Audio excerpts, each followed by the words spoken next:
አባቴ እናቴ ነች ሰጠችኝ። ያው ባንተ ብትናደድም ይሄን ሀብል ሁሌ ይዛ ታለቅሳለች። ከልቧ ጠልታም አይደለም፣ ከልቧ ጠልታም አታውቅ። በፍጹም አይሆንም። አንተ የኔ ልጅ ትሆናለች። አምነህ ተቀበል። ልጅ ነው። እሺ ይሄ ነገር የእውነት ነው እንዴ? የእውነት አባትና ልጅ ናቸው ወይስ እየተውኑብን ነው? ስለዚህ ወደ ቀጣይ ደረጃ መሄድ አለብን። ሰላም፣ በቃ እነሱ ለብቻቸው ይነጋገሩ፣ እኛ እንሂድ። ምናልባት ብቻቸውን ሲያወሩ ይግባቡ ይሆናል። እውነትህን ነው ሳሚ፣ ብቻቸውን ቢሆን ይሻላል። ብሌንዬ፣ ብቻቸውን ያውሩ፣ እኛ እንውጣ።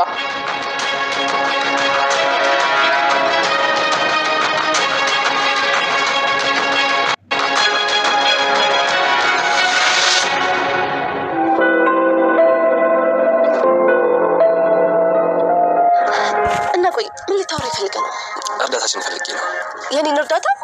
አዎ። እናንተ የኔን እርዳታ ፈልገ ጠየቅኝ? ዳግዬ የምፈልገው ነገር ጠይቅኝ፣ እኔ ሁሉንም ነገር አድርግልሃለሁ። ቃል ፍቅረኛሞች እንድንሆን እፈልጋለሁ።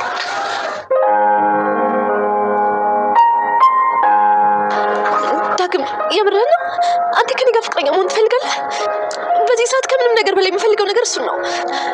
ልጆች ራሱ ወልጄ ቢሆን እንዳይ ብትለኝ ወደ ኋላ ዞሬ ሳላይ ነው ወደ አንተ መጣው። ታውቃለህ ዳጊ፣ ይሄን ቃል መቼም ቢሆን ካንተ አፍ ሰማዋለሁ ብዬ በስተመጨረሻም ዮሐንስና በኃይሉ ተፋጠጡ።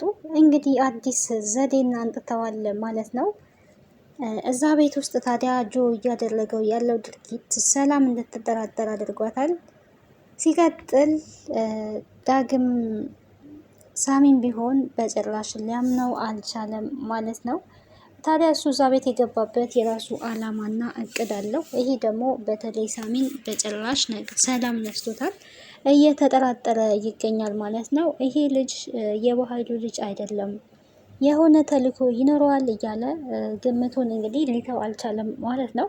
ሰላም ግን ያው የዋህነቷ በጣም የበዛ ስለሆነ አሁንም በበኃይሉ በድጋሚ ለመሸወድ እንግዲህ ቅርብ ናት ያለችው ማለት ነው። በጣም በሚገርም ሁኔታ ጆን አምነዋለይ። ጆን በራሱ መንገድ እሷ እንድትሄድ እያደረጋት ይገኛል። ዳግም ሌላ ታሪክ ውስጥ ገብቷል። ብሌንን ለማናደድ ሲጠላት የነበራትን ቃል የፍቅር ጓደኛሞች እንድንሆን እፈልጋለሁ ብሏል።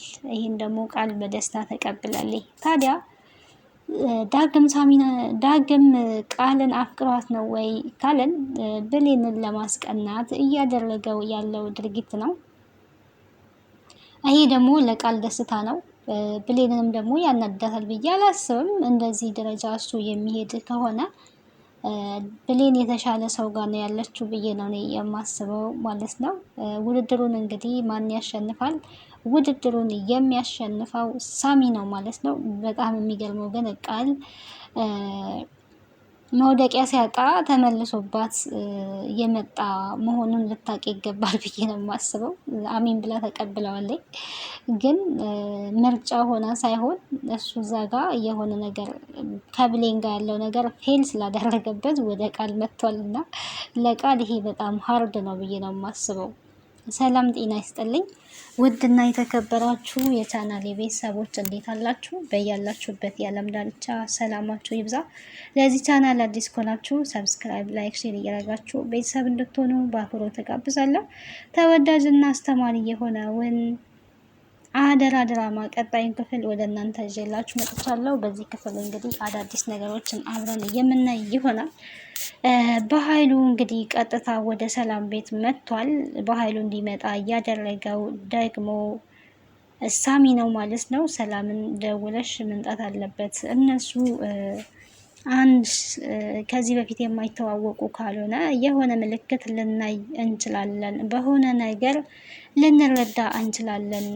በዚህ ምንም ያህል ማስመሰል ቢችሉ ቢያስመስሉም እንኳን የሆነ ቦታ የሚተዋወቁ ከሆነ የሆነ ነገር ልናቅባቸው ልናይባቸው እንችላለን የሚል ግምት ነበረው። ታዲያ ግን ማስመሰሉን በደንብ ተከተውበታል ሁለቱም። በኃይሉም ልጅ የለኝም እኔ በጭራሹ፣ የምን ልጅ ነው ያመጣሽው? የማንንም ልጅ ከጎዳና እየለቃቀምሽ ማንጣት ጀመርሽ ወይ? በሚል እንግዲህ መፋጠጥ ጀምሯል። ጆም ያው ለማስመሰል እንግዲህ በደንብ አድርጎ እየተወነ ነበረ። አባቴ አባቴ መጣ ቆይ አባቴ እያለ እንግዲህ በሳቅና በፈገግታ አንተ ስፈልገ ነበር የቆየሁት እያለ እያስመሰለ ነበር ማለት ነው። በጣም እያስመሰለ ነበረ። እንግዲህ ይሄ ነገር በጣም ግራ ጋብቶታል ሳሚንም አሁን ላይ እንዲህ የእውነት አባትና ልጅ ናቸው ማለት ነው ወይ ነበረ እንግዲህ እያለ ያለውና ማስመሰሉን እንግዲህ ተክኖበታል ማለት ነው። ሌላኛው እንግዲህ ብሌን የመስዋዕት ርግቤ እየተባለች ትገኛለች።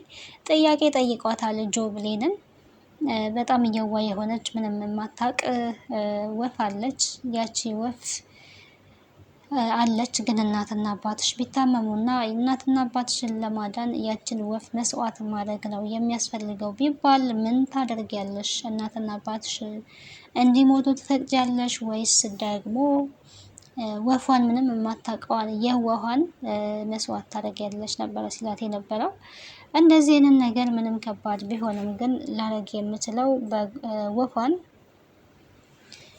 መስዋዕት አደርጋለሁ ሌላ አማራጭ የለኝም ነበረ ስትል የነበረው። ግን እኮ ወፏ ታሳዝናለች ነው እንግዲህ ሲላት የነበረው።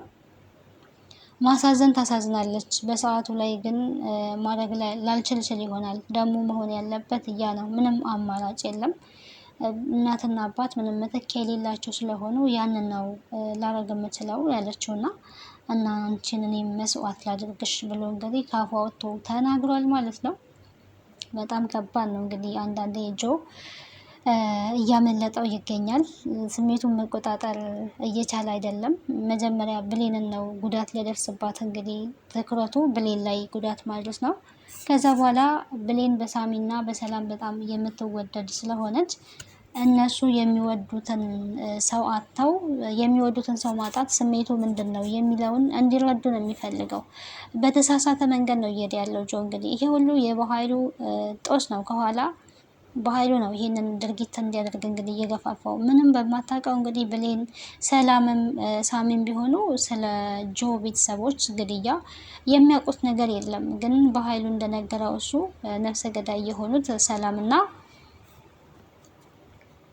ሳሚ እንደሆኑ ነው አድርጎ ሲናገር የነበረው በኃይሉ ማለት ነው። ታዲያ ይሄንን ተግባር ደግሞ ብሌንን በማሳጣት ከዛ በኋላ በሀዘንና በሰቆቃ እሷ የሆነ ነገር ከሆነች በኋላ የእነሱ ሲቃይ ለማየት ነው ፍላጎቱ። ከዛ ደግሞ ሁለቱንም ማስወገድ ነው የሚፈልገው። ይሄ ነገር ይሳካለታል ወይ ካለን በጭራሽ አይሳካለትም። ምክንያቱም ሳሚ በጣም ከባድ ሰው ነው። ብዙ ነገር ሲፋለም ቆይቷል ነው እዚህ የደረሰው። አሁንም ቢሆን ጆን በጣም ጠርጥሮታል። እያንዳንዱን እርምጃውን እየተከታተለ ይገኛል። ስለዚህ ይነቃበታል ብዬ ነው የማስበው። በብዙ ነገር እንግዲህ አሁን ላይ ሰላምን ብትሆን እየተጠራጠረች ነበረ። ፎቶ ታዲያ ደብቆ ሲያይ አይተዋለኝ። በድንገት ወደ ክላሱ ልብስ ይዛለት ስትገባ ፎቶ እያየን ያገኘችው። ታዲያ እሷን ሳይ በጣም ነው የደነገጠው ማለት ነው። በጣም የደነገጠበት ምክንያት የእናትና የአባቱን ፎቶ ነበረ የያዘው። ስለዚህ የእናትና የአባቱ ፎቶ ይዞ እያለቀሰ ነበረ። ከሞታቸው ዛሬ 19 ዓመት ከ1 ቀን ምናምን እያለ እንግዲህ እያስታወሰ ቤተሰቦቹን እያለቀሰ ነበረ። ግን የሰላም የማገኘው የእናንተን በቀል ስበቀል ነው፣ የእናንተ ነፍስም በሰላም የምታልፈው እኔ ገዳዮቻቸውን ስገል ነው እያለ ነው የሚገኘው። ያው በቀል እንግዲህ ከባድ ነው። ይሄ ድራማ ነው። ላይክ በእውነተኛ ሪያሊቲ ሾው እንደዚህ አይነት ነገሮች ይኖራሉ። ወላጆቻቸውን በሰው የሚያጡ አሉ እና ይሄ ከባድ ነው። ፈጣሪ ሲወስድ አሜን ተብሎ መቀበል ያለ ነገር ነው። ምክንያቱም በፈጣሪ ስራ ሰው ስለማይገባ። ግን ደግሞ እንደዚህ በሰው እጅ ሰዎች ሲጠፉ በጣም ከባድ ነው። ሁሌም ቤተሰቦቻቸውን በሰው ያጡ ወላጆቻቸውን በሰው ያጡ ሰዎች ቁስለኛ ሆነ ነው የሚኖሩት ሁሌ ማለት ነው። ቁስላቸው አይሽርም። በጣም ከባድ ነው እና ጆ ላይ ያለው ስሜት በጣም ከባድ ስሜት ነው። ግን የተሳሳተ መረጃ ነው የተሰጠው። ዋጋ ሊከፍሉ የተዘጋጁ ሰዎች እንግዲህ ምንም የማያውቁ ነፍሰ ገዳይ ያልሆኑ ሰዎች ናቸው ማለት ነው። ፎቶውን በጣም በመደበቁ ሰላም ቅሬታ ተሰምቷታል። በጣም ተጠራጥራለች ማለት ነው። ይሄንን ነገር ማድረግ ለምን ፈለገ? የሆነ ነገርማ አለ ማለት ነው። እንደዚህ ፎቶ የሚደብቅ ከሆነ ደግሞም እንደዚህ የሚደነግጥ ከሆነ እኔ እንዳላየው የሚፈልገው ፎቶስ ምንድን ነው? እያለች እንግዲህ መጠራጠር ጀምራለች። ይሄንንም ለሳሚ ነግረዋለች። እኔ እኮ ብዬሻለሁ መጀመሪያም ቢሆን እሱም መጠራጠርሽ ደግሞ ጤናማ ነው። ምክንያቱም ራስሽንም ካደጋ ብሌንንም ካደጋ ነው የምትጠብቂው። መጠራጠር ግዴታ ነው። ምንም ጥፋት የለብሽም እያላት ነው የሚገኘው። እሷ ግን በጣም ፈርታለች። የሆነ ነገር ቢያቅብኝስ ደግሞ በኋላ ደግሞ ሊቀየመኝ ይችላል ነው እያለች ያለችው። ምንም ማድረግ አይቻልም እንግዲህ ሁለት ነገር ወዶ ሊሆን አይችልም። ደግሞም እየፈራች ስለሆነ እሷም ፎቶ ለማየት ሻንጣው ስትፈልግ የነበረው ያው የእናቱ ፎቶ አግኝታለች። እሱ ግን የተኛ መስሎ አይቷታል ማለት ነው። በነገራችን ላይ ሰላም በጣም ስለምትፈራ ሰው ይቀየመኛል ብላ ለሰው ነው የምትኖረው እና እንደዚህ አይነት ሰዎች ብዙውን ጊዜ በጣም ተጎጂ ነው የሚሆኑት። በሰዎች ጢባ ጢቤ መጫወቻ ነው የሚሆኑት እና ሰላም እየገጠማት ያለው ነገር ይሄ ነው። የዋህ ነው አይደለም። ያው ግን በየዋህነት ውስጥ ነገሮችን መመርመር አስፈላጊ ነው። የዋህነት ጥሩ ነገር አለው፣ ጥሩም ነው ለሰዎች ቅን መሆን፣ መልካም ማሰብ። ግን ደግሞ አንዳንድ ጊዜ በጣም እንደዚህ ይጎዳል ማለት ነው። ልክ እንደ ሰላም ኦቨር ምንም ጥርጥር ከሌለ ነገሮችን መመርመርና ማገናዘብ ከሌለ ሁሉም እንደመጣ አሚን ብሎ መቀበል ከሆነ ያ ነገር በጣም ይጎዳል። ሁሉም ሰው መጠቀሚያ ነው የሚያደርጋት። በብዙ ሰዎችም በወንድሟም ጭምር በቃልም ጭምር ስትከዳ የነበረችው በየዋህነቷ ነው። የዋህነቷን እየተጠቀሙ ነው እና የዋህነት በጣም ዋጋ ያስከፍላል። በጣም ሲበዛ ዋጋ ያስከፍላል። እሷ እኮ ምንም አታውቅም፣ የዋህ ናት። እንደዚህ አድርገን እንደዛ ብናደርግ፣ እንደዚህ አድርገን እንደዚህ ብንሸውት ይላለው። የአሁን ሰው እንደምታውቁት በጣም ከባድ ነው። ሰውን ጥሎ ማለት ነው የሚፈልገው። ሰዎችን መጉዳት በሚፈልግበት ሰዓት ላይ አይደለም የዋህ ሆኖ ነገሮችን ሳይመረመር ተቀርቶ ይቅርና እንደዚሁም ጊዜው በጣም ከባድ ሆኗል። የአጭበርባሪዎች ጊዜ ሆኗልና ሰላም እንግዲህ እንደዚህ እየተጎዳች ነው የምትገኘው። ኦቨር ነው እየተጎዳች ያለችው።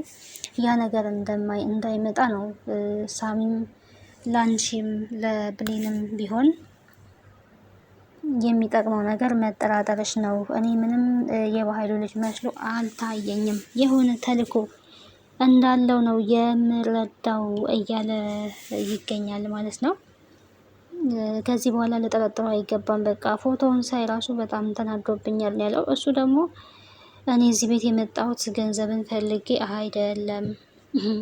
ገንዘባችሁ እኮ አስፈልገኝ አይደለም። በዚህ ነሃል አንቺ የምትጠራጠሪኝ ለምንድን ነው? ካስፈለገ እኔ ከዚህ ቤት ዛሬም ቢሆን ወጥቼ መሄድ እችላለሁ። እንደዚህ እየጠረጠርሽኝ ከምትኖሪ እኔ ብሄድ ይሻላል። ነገ ቤትሽን ለቅቄ መሄድ እችላለሁ። እኔ ሰባራ 5 ሳንቲም ያንቺን ሰባራ ገንዘብ ፈልጌ አይደለም የመጣሁት። እኔ ራሴን ለራሴ ማኖር የምችል ሰው ነኝ። አሁን ገንዘብ አያስፈልገኝም፣ ቤተሰብ ነው የሚያስፈልገኝ። ምናልባትማ ገንዘብ የሚያስፈልገኝ ልጅ ሆኜ ነበረ። አሁን ላይ ገንዘብ የምፈልግበት ደረጃ ላይ አይደለሁም ብሎ እንግዲህ ሰላም እንድትጸጸት እያደረጋት ነው ማለት የምትገኘው። ሰላም ያው ቶሎ ትደነግጣለች። ብሌንና ሳሚ ግን ጠርጥረውታል ማለት ነው። ምንም አልተዋጠላቸውም። ሌላው እንግዲህ ቃል ያው አሁን ላይ ጥሩ ሰው ለመምሰል እየሞከረች ትገኛለች። ቤተክርስቲያን ሄዳለች። በግድም ቢሆን በግድ ተጎትኩታ ምናምን ነው ቤተክርስቲያን ሄደችው። ከዛ በኋላ ግን ያው ቤተክርስቲያን ከሄደች በኋላ ደስ የሚል ሰላም ተሰምቷታል። ደስ የሚል ስሜት እንደተሰማ ስትናገር ነበረ። ከዛ ታዲያ ግን ከቤተ ክርስቲያን ስትመለስ ዳግምም እንግዲህ እንደዚህ ሴት መስላ ስላያት በጣም ደስ ብሎታል ማለት ነው። በነገራችን ላይ የሴት ልጅ ውበት ቀሚስና ነጠላ ነው። በቃ በስማም ቀሚስና ነጠላ ነው እና በጣም ምር ብሎባታል። ውበታችን ቀሚሳችን ነው ለኛ ለሴቶች። ያው አንዳንዴ እንግዲህ ዘበን አመጣሽ እየተከተልን ማንነታችን እየቀየረን ያለንና ግን ቀሚስን የመሰለ ነገር የለም። በዛ ላይ ነጠላ ሲጨመርበት ድምቅ ያደርጋል ማለት ነው። እንግዲህ በነጠላና በቀሚስ አይተዋት እንደዚህ ስትለብሺ ነው የሚያምርብሽ ብሏታል። ቃልም ታዲያ እንደዛ ከሆነማ ሁሌም እንደዚህ ለብሳለው እለት በእለት አንተ መጀመሪያም ቢሆን ብትነግረኝ ኖሮ እንደዚህ ነበር የምወደው የምለብሰው ብላለች። ወንዶች በነገራችን ላይ ቀሚስ የምትለብስ ሴት የሚፈልጓል ነው የሚፈልጉት። በነገራችን ላይ አስቡበት፣ ሱሪ የምትለብሱ ማለት ነው። አስቡበት ለማለት ፈልጌ ነው። ሁሉም ላይሆኑ ይችላሉ፣ ግን የሴት ልጅ ውበቷ ቀሚስ ነው። እንግዲህ ወንድም ቀሚስ ማለት ወንድም ሱሪ ለብሶ ሴትም ሱሪ ለብሳ ፌር አይደለም፣ ፌር አይደለም ትላላችሁ። ግን ዳግም ታዲያ በእልህ ተነሳስቶ ወደ ቃል እንግዲህ እንድታግዥኝ ፈልጋለሁ፣ ከጎኔ እንድትሆኝ ፈልጋለሁ፣ የአንቺን እርዳታ ፈልጋለሁ እያለ ይገኛል። የእሷን እርዳታ የፈለገበት ምክንያት ምንድን ነው ካልን እንግዲህ ቀናት፣ ምክንያቱም እዛ ጋር ዳግም ሳሚ ማለት ነው ከብሌን ጋር ያው በጣም እየተቀራረቡ ነው። እሱም ደግሞ በዛ ምክንያት እየጠጣ ይገኛል። ዳግም ጠጥቶ ሲሰክሮ ነበረ። ብሌንም እንደዚህ አይነት ሰካራምን ዳግም አልፈልግም ብለዋለች። ሰካራሙን ዳግም አልፈልግም፣ ይህንን ዳግምን ያልወደውም ብላለች። ያው ጠጥቶ ስክር ብሎ እየበጠበጠ ነበረ። በነገራችን ላይ የስካር አክቲንጉን በደንብ አድርጎ ችሎታል ማለት ነው። ችሎበታል። በደንብ ነበረ ሲወጣው የነበረውና